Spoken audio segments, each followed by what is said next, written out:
I've noticed that there are generally two types of confidence.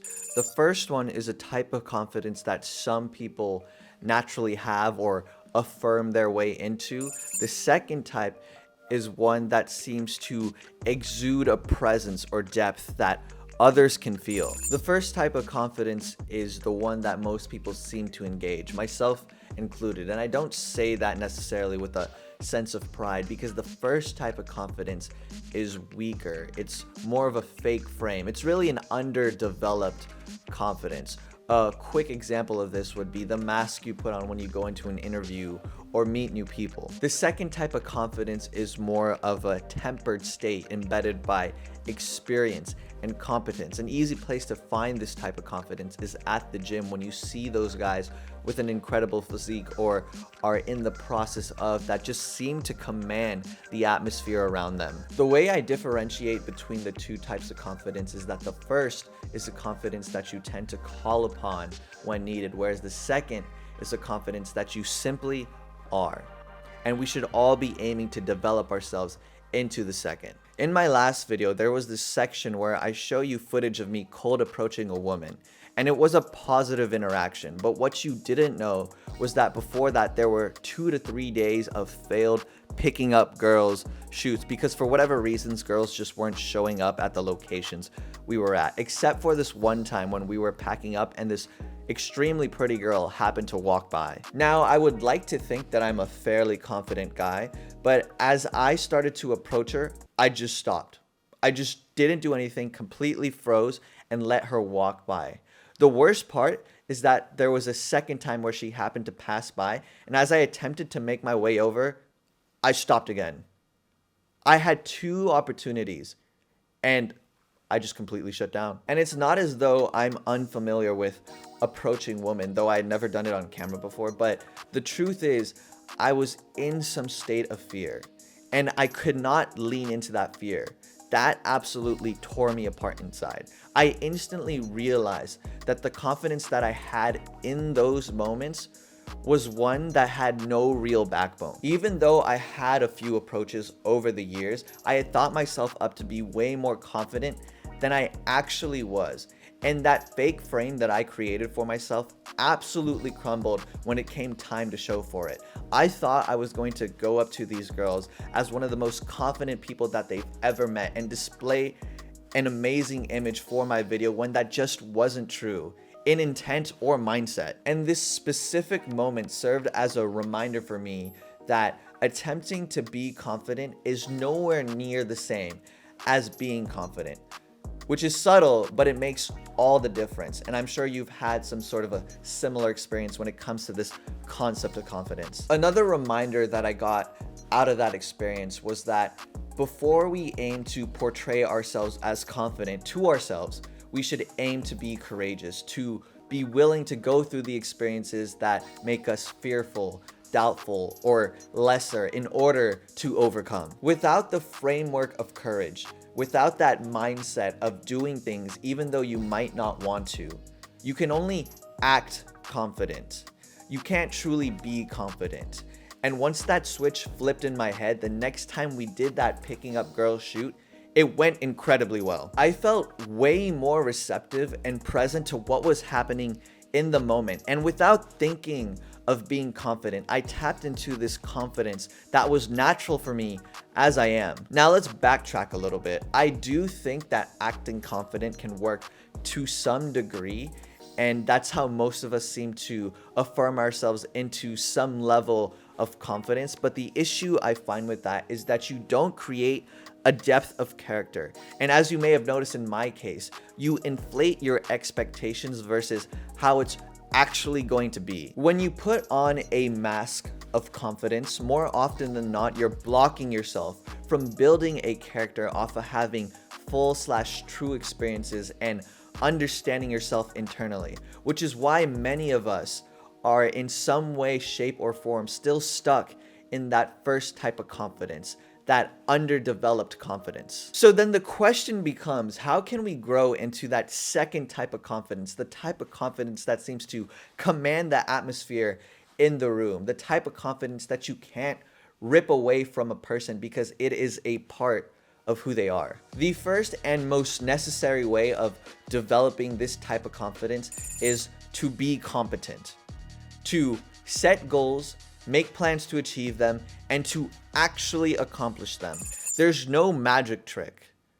Have the courage to set goals and to work towards them in a disciplined fashion, and then your confidence will be earned once you achieve them. And along those journeys towards accomplishment, you'll start to integrate bits of real confidence into your personality so that when you speak or take action, there's a depth of certainty and authenticity because you've done the work needed to be in the undeniable position that you are in now. Confidence isn't something that you should have to muster up before you attempt to do whatever it is that you want to do. It's something that exists in your state of being because you intuitively know that you've put in the hours towards something. You've effectively created a fact of life for yourself. This concept explains why those with great physiques tend to have that emanating confidence because they themselves and the people they come into contact with intuitively know the amount of deep work that had to be put in order to develop that physique. It's the same reason we inherently respect those at the top of their crafts or those that have amassed massive amounts of success/wealth, or even just those that are in the consistent pursuit of growth in any endeavor, which all just goes to show that deep and real confidence is absolutely nothing without competence. A very easy way to start recreating that process in your own life is by creating a daily schedule, hopefully one that forces you to be better in multiple aspects, and sticking to it. Simple acts done over a long period of time consistently, and that better you, will set the foundations for building that real confidence. A recent example of this in my life is the simple discipline of drinking a full glass of water in the morning the moment I wake up. I've been doing this for the last 2 weeks or so, and I can feel the positive incremental compounding effect it's having on my confidence. I wake up every day way more energized than I was the weeks before, and it's not just because finally I'm fucking hydrated in the morning when I wake up, but also because I have once again proven to myself that I am disciplined enough to maintain a small positive change for a long period of time. And through that small competence, I have created a deep and real confidence within myself. I've been watching a lot of First Man recently, and in his video, Confidence Doesn't Exist, he talks about this idea of confidence being a state of mind that exists once you've eliminated your fears.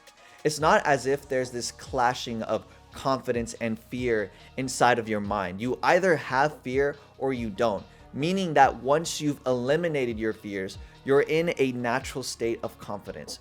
And what you then decide to do with that is up to you. I really enjoyed his take on confidence because it reaffirms the idea that you have to earn your confidence. But from a psychological perspective, you have to go through the fears. You have to sort through the insecurities and the insufficiencies in order to arrive at a state of being that can facilitate genuine confidence, which inherently requires you to be courageous and typically competent in the endeavors alongside of that courage. The second way is to adhere to the morals and standards that you've set for yourself.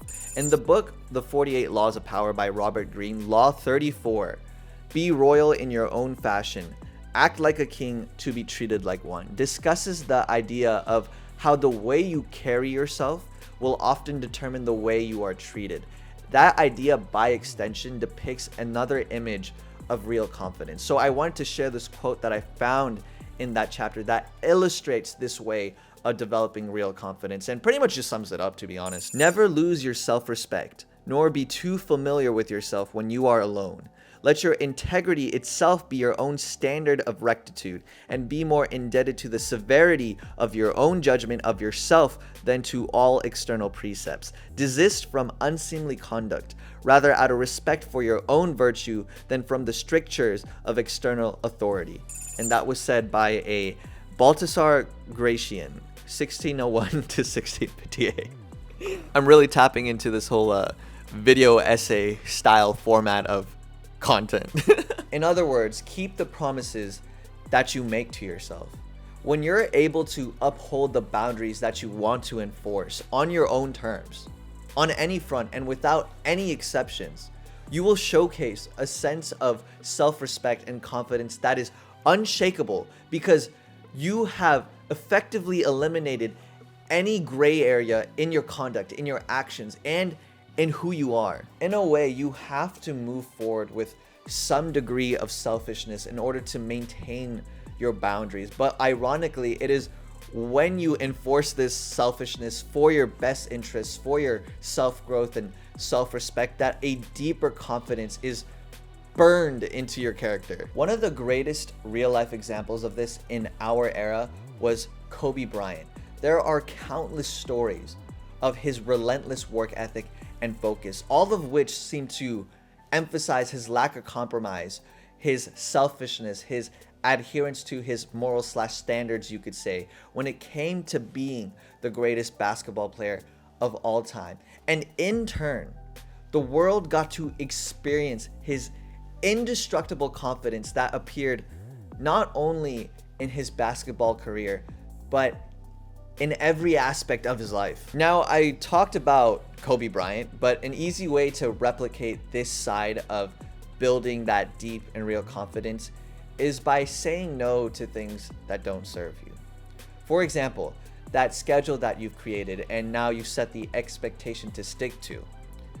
Going out the night before on a random Tuesday with a bunch of friends just to drink probably isn't the best use of your time, nor is it adding to the quality of your life. By doing that, you've probably compromised your ability to most effectively stick to the schedule that next day. And when you fail to stick to that schedule and then continue to fail consistently, you kill your potential for confidence and by extension, some level of self-respect. So instead, become the kind of person that keeps their word without compromise, and absolute confidence will become a part of your nature. Everything that I've mentioned in this video are principles that I've been implementing to tap into that second type of confidence more and more. And I hope that the perspectives that I shared can inspire you to move in that direction as well. Subscribe, I'd love to have you. And to those of us that choose to be courageous, that choose to be better, that choose to build a confidence rooted in undeniable character and action, it's time to skyrocket.